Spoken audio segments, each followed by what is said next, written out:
Assalamualaikum warahmatullahi wabarakatuh. Langsung saja seperti biasanya saya tidak akan banyak berbasa-basi karena memang saya tidak suka berbasa-basi. Ini di hadapan saya ini ada perangsang tumbuh. Saya biasanya kalau melakukan perawatan pada kopi yang baru saja sambung memakai bahan ini, bahan perangsang tunas. Ini bahan perangsang tunas yang saya buat sendiri, yang saya racik sendiri dari bahan-bahan alami. Ini ada di dalam botol ini. Ini adalah bekas pupuk organik, botolnya botol pupuk organik. Nah, yang saya buat dari bahan-bahan alami, karena bahan alami di sekitaran kebun saya banyak sekali. Kalau saya tidak memakai yang terbuat dari rebung, saya terkadang memakai bahan yang terbuat dari lengkuas, bisa juga terbuat dari batang pisang yang masih muda. Tetapi yang ini saya buat dari lengkuas, dicampur madu, juga dicampur pipolen. Untuk lebih lengkapnya sudah ada videonya, saya meracik bahan perangsang tumbuh ini. Ada di video yang ini. Di situ ada videonya, cara peracikan lengkapnya. Kemudian yang ini bahan perangsang tumbuh yang pabrikan, yang merek dagangnya Guilah. Ini zat perangsang tumbuh atau zat pengatur tumbuh kimia. Sedangkan yang saya racik sendiri ini adalah herbal. Ini bisa digunakan, yang sering saya pakai itu ini. Karena pada bulan 10 saya belum membuat racikan ini, namun saya sudah mau melakukan penyetekan, jadi saya belum mempunyai ini. Nah, belum mempunyai yang alami ini, kemudian saya membeli dari toko pertanian yang ini. Saya tanyakan pada toko pertanian untuk ZPT grafting, kemudian saya ditawarkan ZPT yang ini.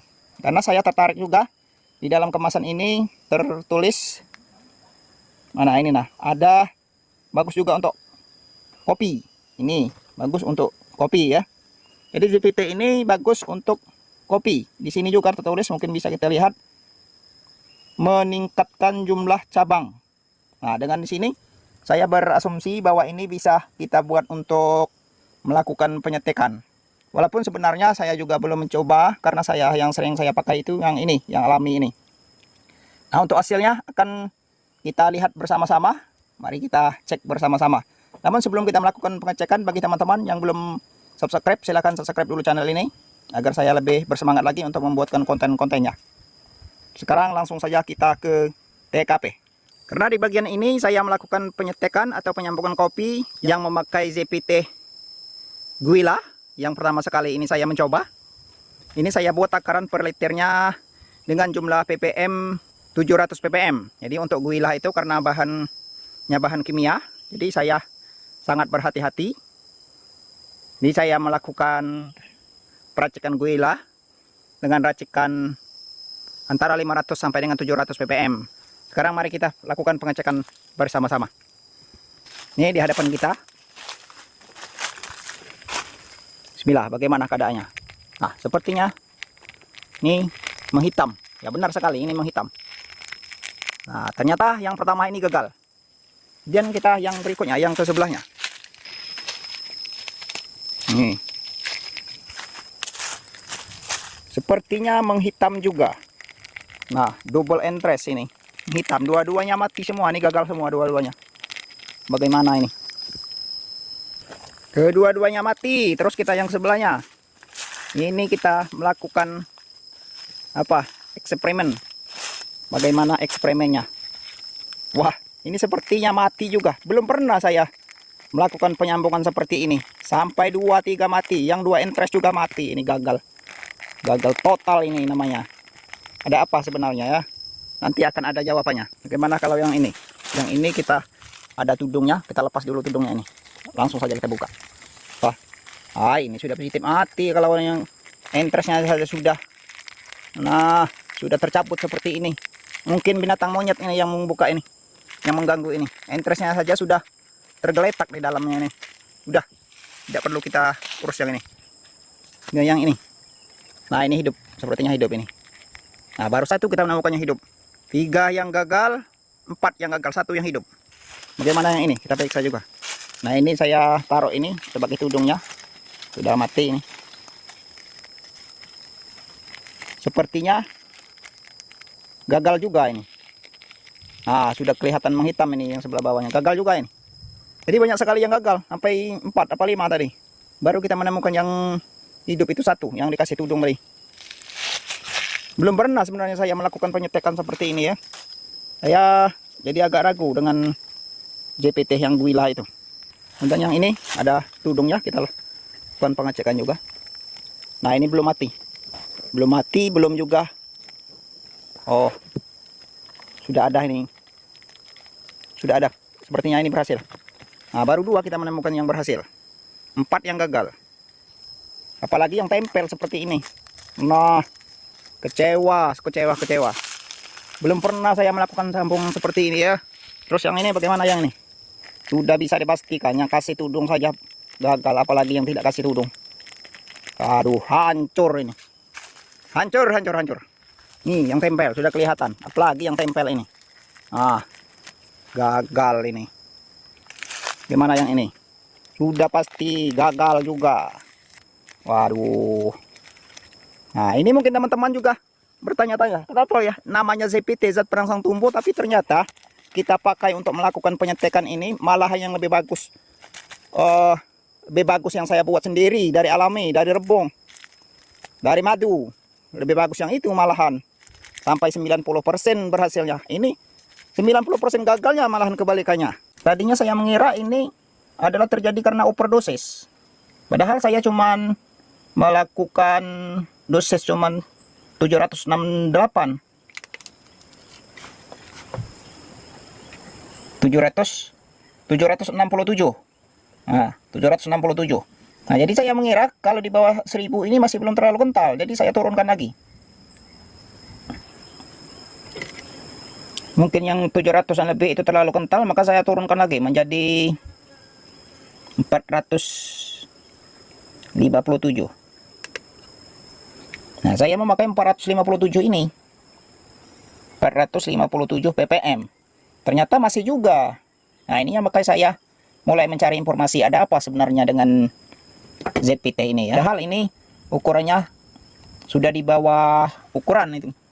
Di bawah ukuran standarnya. Ukuran standarnya itu 500 sampai 1000. Sedangkan ini sudah di bawah 500. Ternyata masih. Ternyata ini memang tidak bisa untuk kita pakai untuk grafting atau untuk penyambungan. Karena sifat dari etepon ini dia melakukan pemecahan sel. Sama dengan fitohormon yang Gibberellin cytokinin. Cytokinin itu ya juga melakukan pembelahan sel. Sedangkan entres yang baru kita tempelkan itu belum bisa untuk menerima pembelahan sel. Teman-teman, karena saya telah mencari informasi yang lebih lanjut, karena saya sangat kecewa dengan ini ya. Lebih bagus ini kalau untuk kita melakukan penyambungan yang bahan alami kita buat ini sendiri. Walaupun ini, nah saya ternyata salah mengartikan ini. Nah, tulisan untuk kopi, ini bisa dilihat ya. Untuk kopi. Nah, meningkatkan jumlah cabang. Nah, ternyata ini meningkatkan jumlah cabang, bukan memancing supaya cabang keluar. Artinya meningkatkan jumlah cabang. Ini yang bahan aktif etepon. Bisa dilihat kan? Etepon 480 gram per liter. Nah, ini bahan aktif etepon ini bukan merangsang supaya tumbuhnya tunas, supaya tunas bisa keluar dengan banyak. Nah, sifatnya meningkatkan. Artinya dia, artian apa ya? Kalau namanya meningkatkan itu yang sudah ada. Nah, yang bisa ditingkatkan itu yang sudah ada, bukan yang belum ada. Artinya ini tidak bisa kita untuk lakukan untuk grafting. Walaupun kata pelayan tokoh yang memberikan ini kepada saya itu bisa untuk grafting katanya mungkin. Nah, dia juga nyebutnya mungkin bisa disuruh coba. Ternyata setelah dicoba ini tidak bisa untuk melakukan grafting. Tapi jika kita melakukan umpamanya sambungan kita keluarnya hanya satu tunas, nah untuk menambah tunas itu supaya menjadi banyak, ini bisa supaya memperbanyak tunas. Atau ada kopi yang sulit mengeluarkan tunas tetapi telah hidup, nah ini bisa kita pakai. Seperti yang ini yang hanya mengeluarkan satu tunas yang pernah saya buat konten sebelumnya. Nah, ini hanya satu tunas ini saja. Sebelumnya itu hanya satu tunas yang ini saja saya lakukan pemotongan. Kita lebih jelasnya lihat dari bawah. Nah, ini sambungannya. Ini sambungannya. Nah, sebelah sininya tidak mengeluarkan tunas waktu itu. Ini tidak mengeluarkan tunas, hanya tunas yang ke atas ini saja. Serut sampai ke atas ini saja. Nah, sampai ke sini saja dia. Cuma hanya ada satu ini saja. Terus saya lakukan pemotongan. Setelah saya lakukan pemotongan, saya semprot dengan titipon yang merek Goila itu tadi ya. Nah, sehingga keluar banyak sekali tunasnya ini. 1, 2, 3, 4. Kemudian sebelah bawah 5, 6, 7, 8, 9, 10. Sampai 10 tunas ini yang keluar. Nah, ini kalau untuk yang seperti ini, etepon itu bisa. Karena sifatnya yang seperti saya katakan tadi, memecah sel. Jadi, yang sudah hidup itu sudah siap untuk dipecah-pecah selnya. Sehingga apabila kita lakukan penyemprotan dengan etepon itu, sel-sel dari kopi ini pecah oleh etepon itu. Sehingga tunasnya ini banyak sekali yang keluar. Nah, ini bisa kita lakukan apabila memang kopi yang sudah mengeluarkan tunas tetapi tunasnya itu sedikit. Nah, untuk menambah tunasnya itu bisa kita semprot dengan etepon yang saya pakai tadi, yang merek dagang Goila. Jadi untuk teman-teman harus berhati-hati ya apabila menggunakan zat perangsang tumbuh. Jadi yang bahan aktif etepon ini tidak bisa untuk melakukan untuk kita pakai dalam hal penyambungan, karena ternyata etepon ini sifatnya seperti fitohormon gibberellin. Gibberellin itu sifatnya memecah memecah sel. Jadi untuk melakukan pertumbuhan dia perlu memecah sel dulu. Sedangkan kita memasang entres yang baru kita tempel itu, baru kita sambung itu kan belum siap sel-selnya itu untuk dipecah-pecah. Jadi efeknya seperti yang tadi baru saja kita lihat itu, sampai 90% mungkin gagalnya. Berapa yang gagal? 5, yang berhasil cuma 2. Sampai 6 apa berapa tadi itu, kita sama-sama telah menyaksikan. Saya belum pernah melakukan penyambungan seperti itu, karena saya hanya memakai yang saya buat ini sendiri. Nah, yang saya buat ini sendiri, ya bisa kita pakai untuk melakukan penyambungan. Karena hormon yang ada di dalam rebung ataupun lengkuas juga anak pisang yang masih sangat muda itu mengandung fitohormon auksin, bukan etepon seperti ini. Ternyata etepon tidak bisa kita pakai untuk grafting atau untuk melakukan penyambungan, tetapi bisa kita pakai untuk memperbanyak tunas apabila tunas kita, sambungan kita itu hanya mengeluarkan 1 tunas. Nah, sambungannya mengeluarkan 1 tunas itu kita potong baru kita semprot dengan etepon ini atau merek Goila ini bisa yang 1 tunas bisa sampai 6. Silahkan cek di video-video saya itu, saya melakukan penyemprotan untuk yang keluar 1 tunas itu pakai ini setelah melakukan pemotongan. Nah, jadi intinya apabila kita mau mencari atau mau melakukan penyambungan dengan menggunakan ZPT, ini ada ZPT. Nah, ZPT, zat perangsang tumbuh. Nah, ZPT ini zat perangsang tumbuh ya. Atau zat perangsang tunas juga boleh. Nah, kita jangan memakai yang bahan aktifnya etepon kalau mau yang kimia. Atau teman-teman boleh juga melakukan seperti yang saya lakukan ini. Kita bisa mulai meracik sendiri.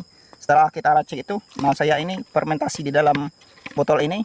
Silakan dilihat pada video saya yang sebelumnya ya. Itu ada di video saya yang sebelumnya cara peracikannya. Kemudian ini kita bisa semprot seperti ini. Nah, kita bisa memakai ini bekas bekas sanitizer atau juga bekas spray parfum bisa juga ya. Yang penting kita bisa buka tutup ini untuk kita memasukkannya. Setelah kita saring dengan memakai saringan yang halus, bisa kita pakai ini. Nah, jadi apapun untuk spraynya bisa kita masukkan ke dalam spray ini setelah kita melakukan fermentasi antara 15 sampai dengan 20 hari.